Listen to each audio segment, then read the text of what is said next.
Well, Tuesday's jungle primary in California means both political parties are scrambling. The top two vote getters, regardless of party, will advance to the general election. According to the Real Clear Politics average of polls on the governor's race, those two are currently the state's Democratic Lieutenant Governor Gavin Newsom and my next guest, who, yes, is a Republican. New analysis from the Sacramento Bee shows voters are abandoning their party affiliation at a growing rate.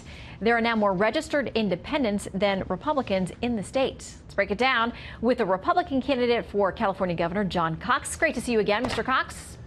Great to be with you again, Shannon. Okay, Thank you. Let's talk about these numbers because more than 250,000 folks have abandoned both the Democrat and Republican parties in California. There's been a boost to independent voters, but it now means Republicans are essentially a third party.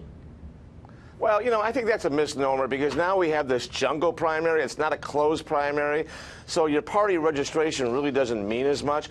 I think the issue, Shannon, is how are people feeling about the management of their state? And I'm telling you right now, the people of this state, I don't care if they're independent, I don't care if they're Republican or Democrat, they are upset about how this state is being managed. And I talked to Reverend Graham this afternoon, as a matter of fact, and he's out trying to get civility back in politics, trying to get corruption out of politics. That's exactly what I'm talking about, because the people of this state have the worst affordability, the worst quality of life. They just can't make it here anymore. And a large part of that is the mismanagement of this Democratic majority in Sacramento that is really giving this state away to the special interests.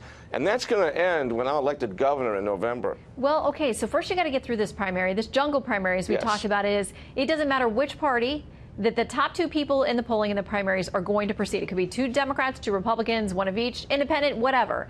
Here is what House Minority Leader Nancy Pelosi, a California Democrat, had to say about how it works. They called it a reform. It's not.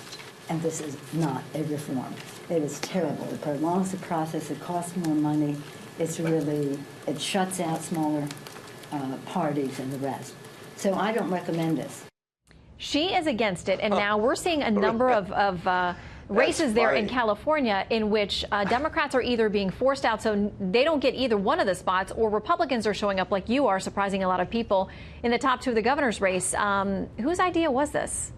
Well, it was a deal hatched, actually, by a deal between a kind of a very liberal Republican and Arnold Schwarzenegger and her fellow Democrats in Sacramento. They thought that they would be working out really well with this system, and it's not worked out for them. And it's kind of hilarious and rich to hear Nancy Pelosi say that. You know, I would suggest Nancy Pelosi go to talk to some of those liberal billionaires like Michael Bloomberg and Reed Hastings, because they're making hash of this. They're spending millions of dollars gaming this. They're running ads attacking me to try to bring down my vote so that liberal Antonio Villaraigosa can get into the top two, and they have two Democrats. Well, you know what? They're shocked because it's not working. There's a backlash to it because people are just smart enough to figure out that the liberal Democrats are trying to game this thing. I'm fairly confident I'm going to be in this top two. And then we're going to have a real debate with Gavin Newsom. He wants to raise taxes. He wants to double down on the spending and the big government. I want to get this state to be affordable, open for business, reduce the tax burden, get rid of this awful gas tax, and make it so that people can survive in the state. We only have a few seconds left, but I want to make sure to ask you about immigration, because it's interesting that the polling shows a lot. I mean, the majority of people in California, regardless of party, aren't really excited about the sanctuary city policies that the state has enacted, and yet they keep electing progressive people who are enacting those policies. So where is the disconnect on that issue? No, well, they're going to have a big alternative in November because I'm opposed to the sanctuary state. And, you know, the reason people don't like it, Shannon, is because they know that what it means is that if our local sheriff has an MS-13 member in their lockup, they can't let ICE know about it, immigration authorities, and that's ridiculous. I don't want to live next to an MS-13 member, and nobody does. And we're talking about deporting criminal, illegal aliens. That ought not to be controversial.